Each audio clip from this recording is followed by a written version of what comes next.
ويصلي على رسوله الكريم أما بعد باب الخشوع في الصلاة. حدثنا إسماعيل قال حدثني مالك عن أبي الزناد عن الأعرج عن أبي هريرة رضي الله عنه أن رسول الله صلى الله عليه وسلم قال هل ترون قبلتي هاهنا والله لا يخفى علي ركوعكم ولا خشوعكم وإني لأراكم من وراء ظهري. یہ باب ہے نماز میں خشوع کے بارے میں. امام بخاری فرماتے ہیں کہ ہمیں بیان کیا اسماعیل نے، وہ کہتے ہیں مجھے خبر دی مالک نے ابو الزناد سے، وہ اعرج سے، اور وہ ابو ہریرہ رضی اللہ عنہ سے کہ بے شک رسول اللہ صلی اللہ علیہ وآلہ وسلم نے فرمایا کیا تم میرے اس قبلے کو اس طرف دیکھتے ہو؟ اللہ کی قسم میرے اوپر تمہارا رکوع اور تمہارا خشوع مخفی نہیں ہے، اور بے شک میں تم کو اپنے پیچھے سے دیکھتا ہوں. امام بخاری رحمۃ اللہ علیہ انہوں نے ہاتھ باندھنے کے بعد خشوع کا باب قائم کیا. حقیقت تو اللہ رب العزت کو معلوم ہے، لیکن اندازہ یہ ہے کہ امام بخاری اس طرف اشارہ کرنا چاہتے ہیں کہ نماز میں ہاتھ باندھنا ہی خشوع و خضوع ہے. نماز میں ہاتھ باندھنا ہی خشوع ہے. ہاتھ چھوڑ کر نماز پڑھنا جس طرح کے بعض لوگ کرتے ہیں یہ وہ کامل خشوع نہیں ہے. اور دوسری بات امام بخاری نے ہاتھ باندھنے کا طریقہ بھی بتلایا کہ جس سے ظاہر ہوتا ہے کہ ہاتھ سینے پر رکھے جائیں، تو یہی چیز خشوع کے بالکل مناسب ہے. اسی لیے اس کے فوراً بعد خشوع کا باب قائم کر دیا. اور دوسری نسبت کہ نماز شروع ہوتی ہے تکبیر کے ساتھ، رفع الیدین کیا، ہاتھ باندھے، نماز شروع ہے. اب نماز کے اندر ایک کام خشوع کو برقرار رکھنا ہے. خشوع کیا ہوتا ہے؟ خشوع ایک ایسی چیز ہے کہ جو ہماری امت سے اٹھ چکی ہے.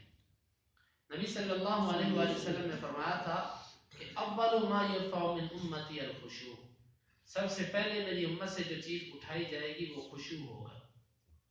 صحابی وضاحت کرتے ہیں کہ کیفیت یہ بن جائے گی ان تدخل مسجدا جامعا فلا ترى فيها رجلا خاشعا، آپ کسی مرکزی مسجد میں داخل ہو جائیں گے، آپ کو وہاں پر کوئی خشوع والا بندہ نہیں ملے گا. مطلب نمازی ملیں گے، مسجد بھری ہوئی ملے گی، قرآن پڑھنے والے ملیں گے، لیکن خشوع والا بندہ کوئی نہیں ملے گا. خشوع کس کو کہتے ہیں؟ یہ لفظ خشع اس کا معنی ہوتا ہے جس طرح قرآن میں آتا ہے وَخَشَعَتِ الْأَصْوَاتُ لِلرَّحْمَنِ. خشع اس کا معنی ہوتا ہے پست ہو جانا.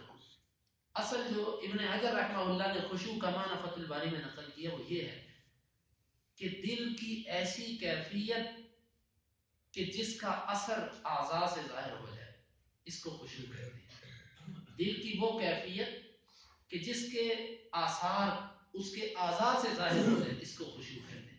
مثلا ایک بندہ یوں کھڑا نماز کے اندر، یوں کر رہا، کبھی یوں ہاتھ ہلاتا، کبھی اس طرح، کبھی کیسے کہا جا سکتا ہے کہ اس کے دل میں خشوع ہے؟ اور ایک بندہ وہ نماز کے اندر یوں اللہ رب العزت کی طرف جھکا ہوا ہے، باادب طریقے سے، سجدے والی جگہ پر اس کی نظر ہے، وہ اپنے کسی عضو کو حرکت نہیں دے رہا، جس طرح کہ ایک بے جان چیز کھڑی ہے. یہ بندے اس کے اعضاء سے، اس کی نماز کے انداز سے معلوم ہوتا ہے کہ اس کے اندر خشوع ہے. ہمارے اس وقت خشوع سے نماز پڑھنے والے لوگ نہیں ہیں. ہمارے عبداللہ بن زبیر رضی اللہ عنہ کے بارے میں آتا ہے کہ وہ جب نماز پڑھتے تھے تو ان کے بارے میں یہ کہا جاتا تھا کہ لکڑی کھڑی ہے، یہ لکڑی کھڑی ہے. اور ان کے بارے میں کہا جاتا تھا کان یقال ذاک الخشوع، اور کہا جاتا تھا خشوع تو یہ ہے. اور ایسی ہی کیفیت ابو بکر صدیق رضی اللہ عنہ کے بارے میں آتی ہے جو عبداللہ بن زبیر کے نانا تھے. ان کے بارے میں بھی آتا ہے کہ خشوع کے کمال کیفیت تھی ان کی، اور نبی صلی اللہ علیہ وسلم کی کیفیت کیسی ہوگی. اور نماز کے اندر خشوع کا واقعہ وہ آپ نے عروہ رضی اللہ عنہ کا یہ واقعہ تو سنا ہوگا کہ جس وقت مدینے سے نکلے تو راستے میں پاؤں پر ایسی ایک ہڈی اور ایسی چیز لگی کہ جس سے پاؤں میں ورم پیدا ہو گیا، سوج گیا. ٹکڑا شاید اندر بھی رہا ہو، اللہ عالم بالصواب۔ خلیفہ کو ملنے جا رہے تھے، امیر کو ملنے جا رہے تھے، وہاں تک پہنچتے پہنچتے ٹانگ اتنی سوج چکی تھی۔ جب اس کے پاس پہنچے، اس نے طبیبوں کو بلایا۔ یہ واقعہ ہے سچا، یہ کوئی کہانی نہیں ہے۔ طبیبوں کو بلایا کہ دیکھو اس کی ٹانگ کا کیا علاج کیا جائے۔ انہوں نے دیکھا اور کہنے لگے کہ امیر المومنین یہ تو کاٹنی پڑے گی، تو اب کاٹی کیسے جائے؟ انہوں نے کہا ہم کوئی منون، کوئی نیند لانے والی دوائی دیں گے اور ان کو نہیں محسوس ہوگا اور ہم ان کی ٹانگ کاٹ دیں گے، غنودگی آ جائے گی ان پر۔ عروہ رضی اللہ عنہ رحمہ اللہ فرمانے لگے کہ یہ کیسے ممکن ہے کہ کچھ دیر میں اللہ کے ذکر سے غافل ہو جاؤں اور مجھے پتہ ہی نہ ہو، بے ہوش ہو جاؤں اور اللہ کا ذکر ہی نہ ہو میرے سے۔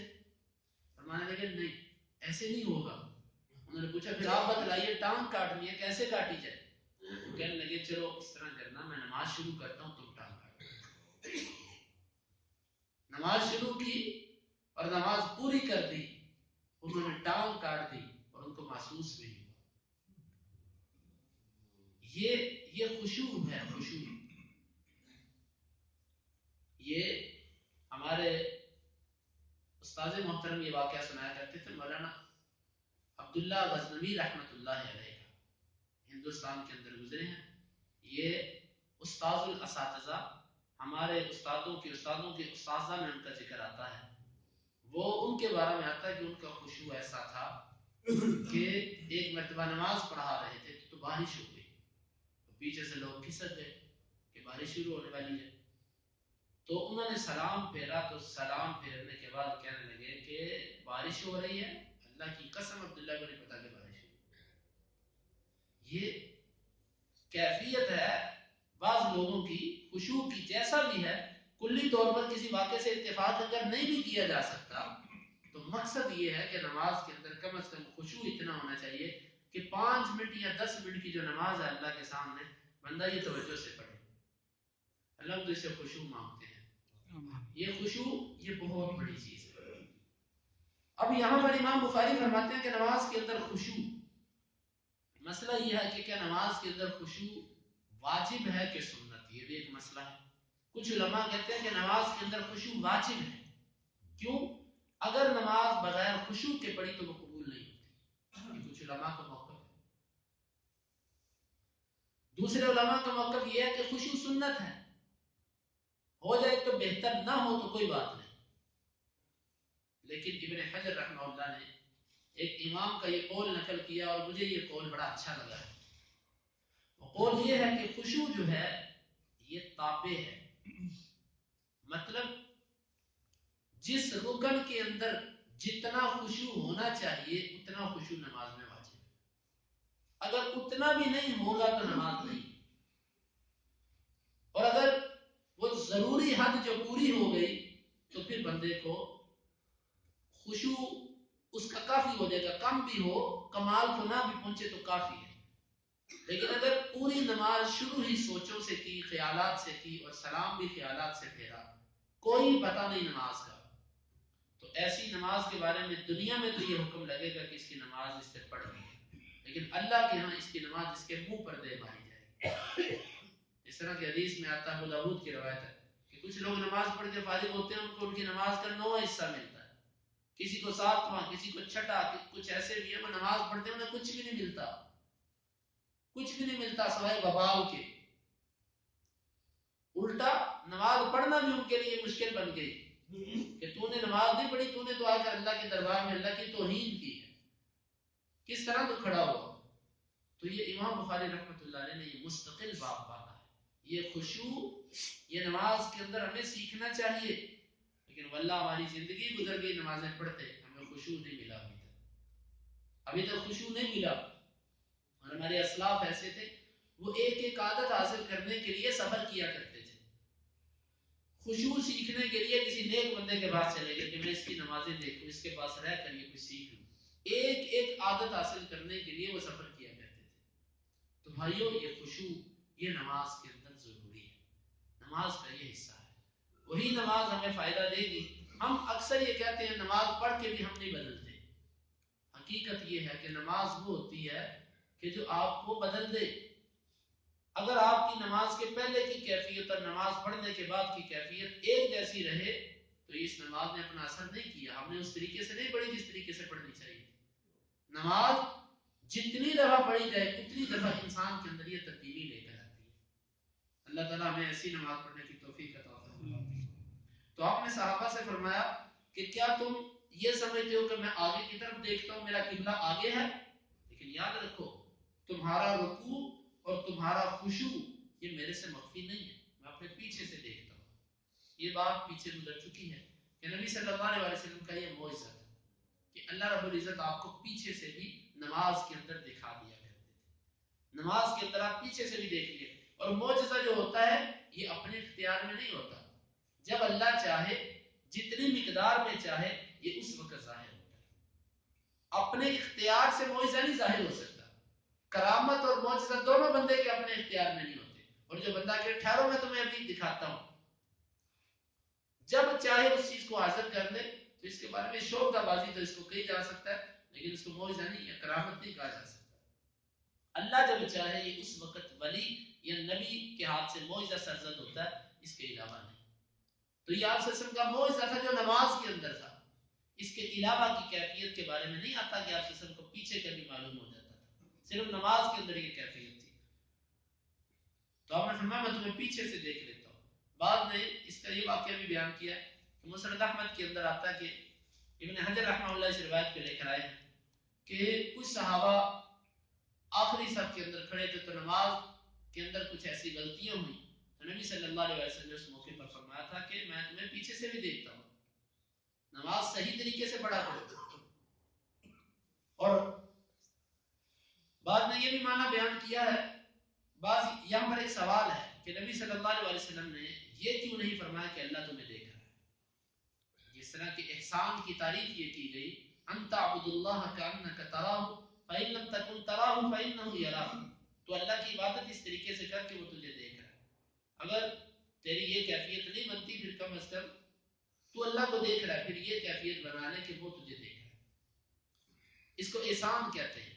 تو اس پر علماء نے جواب یہ دیا کہ نبی صلی اللہ علیہ وسلم نے صحابہ کو یہ تنبیہ دی تھی, کیونکہ جو نیک انسان ہوتا ہے اس کو ایک چیز سے دوسری چیز یاد آ جاتی ہے. جب صحابہ کو یہ کہا گیا کہ میں تمہیں دیکھتا ہوں تو اس سے اللہ کا دیکھنا بالاولا ان کو یاد دلانا مقصود تھا کہ جب میں دیکھ رہا ہوں تو اللہ بھی تمہیں دیکھتا ہے. تو اس لیے اپنی نمازوں کو یہ دیکھ کر درست کرو کہ اللہ مجھے دیکھ رہا ہے. اگلی حدیث بھی یہی ہے. امام بخاری فرماتے ہیں ہمیں بیان کیا محمد بن بشار نے, وہ کہتے ہیں ہمیں بیان کیا بدر نے, وہ کہتے ہیں ہمیں بیان کیا شعبہ نے, وہ کہتے ہیں میں نے سنا قتادہ کو انس بن مالک رضی اللہ عنہ سے, اور وہ نبی صلی اللہ علیہ وسلم سے آپ نے فرمایا اقیم الرکوع والسجود, تم اپنے رکوع اور سجود کو پورا کرو. واللہ انی لاراکم من بعد, اللہ کی قسم میں تم کو اپنے پیچھے سے دیکھتا ہوں. وربما قال من بعد ظهري, اپنی پیٹھ کے پیچھے سے.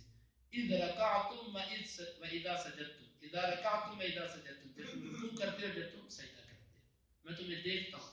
اپنے ان اعضاء کو اطمینان کے ساتھ خشوع و خضوع کے ساتھ ادا کرو. بعد میں اس کا یہ معنی لیا کہ نبی صلی اللہ علیہ وسلم نے فرمایا تھا کہ میں تم کو اپنے بعد سے دیکھتا ہوں, یعنی اپنی وفات کے بعد میں تمہیں دیکھتا ہوں. تمہارے اعمال میرے پر پیش کیے جاتے ہیں اور میں تمہیں دیکھتا ہوں, دیکھ رہا ہوں تمہیں.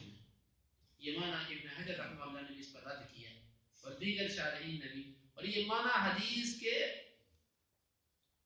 سیاق کے خلاف ہے, سیاق و سباق کے خلاف ہے. یہ معنی کہ نبی صلی نماز کے موقع پر فرمایا کہ میں تمہیں دیکھ رہا ہوں. تو یہ اور دوسری روایت کے اندر لفظ ہیں, بلکہ آگے امام بخاری وہ لفظ بھی لیا ہے من بعد ظہری, اپنی پیٹھ کے پیچھے سے. دوسری روایت میں من وراء ظہری, اپنی پیٹھ کے پیچھے سے تمہیں میں دیکھتا ہوں. تمہارا رکوع اور خشوع میرے اوپر مخفی نہیں. تو یہ کیسے کہا جا سکتا ہے کہ نبی صلی اللہ علیہ وسلم وفات کے بعد بھی دیکھتے ہیں, جبکہ قیامت کے دن کچھ لوگ آپ پر ایسے پیش کیے جائیں گے, آپ فرمائیں گے وہ آپ کی طرف آتے ہوں گے, آپ فرمائیں گے نہیں آنے تو یہ میری امت ہے, لیکن درمیان میں دیوار حائل کر دی جائے. آپ فرمائیں گے کیوں؟ کہا جائے گا اللہ کے رسول انک لا تدری ما احدثوا بعد, آپ کو نہیں معلوم کہ آپ کے بعد انہوں نے کیا کیا. اب بخاری کی یہ روایت ہے, آپ کو نہیں معلوم کہ آپ کی وفات کے بعد انہوں نے کیا کیا. تو یہ کیسے معنی لیا جا سکتا ہے کہ اللہ کے نبی وفات کے بعد بھی دیکھتے ہیں؟ یہ تو دو حدیث آپس میں ٹکرائیں گے. ہمیشہ جو غلط معنی لیا جائے گا وہ قرآن اور حدیث کے ساتھ ٹکرائے گا. تو اگر یہ معنی لے لیا جائے کہ وفات کے بعد بھی دیکھتے ہیں تو بخاری کی اس حدیث کا کیا معنی بنے گا؟ اس لیے نبی صلی اللہ علیہ وسلم کے وہ معجزات، آپ کا وہ علم جو اللہ تعالیٰ نے آپ کو عطا کیا ہوا تھا، ہم اس کو دل سے تسلیم کرتے ہیں اور اس کے اندر کمی کرنے والے کو، نہ ماننے والے کو ہم دائرہ اسلام سے خالص سمجھتے ہیں. لیکن اس کا یہ معنی نہیں ہے کہ نبی صلی اللہ علیہ وسلم کو اللہ کی صفات مل چکی تھی. ہم ان لوگوں میں نہیں ہیں کہ جو نام تو نہیں لیتے لیکن چھوڑتے بھی نہیں ہیں کہ پوری کی پوری صفات اللہ کے نبی صلی اللہ علیہ وسلم میں داخل کر دیتے ہیں. یہ اللہ کے نبی کی توہین اور آپ کی تنقیص ہے. اللہ تعالیٰ ہمیں ایسے غلوب کرنے والے لوگوں سے نہ بنائے. اللهم انفعنا بما علمتنا وعلمنا ما ينفعنا وزدنا علما. اللهم اقسم لنا من خشيتك ما تحول به بيننا وبين معصيتك، ومن طاعتك ما تبلغنا به جنتك، ومن اليقين ما تهون به علينا مصائب الدنيا.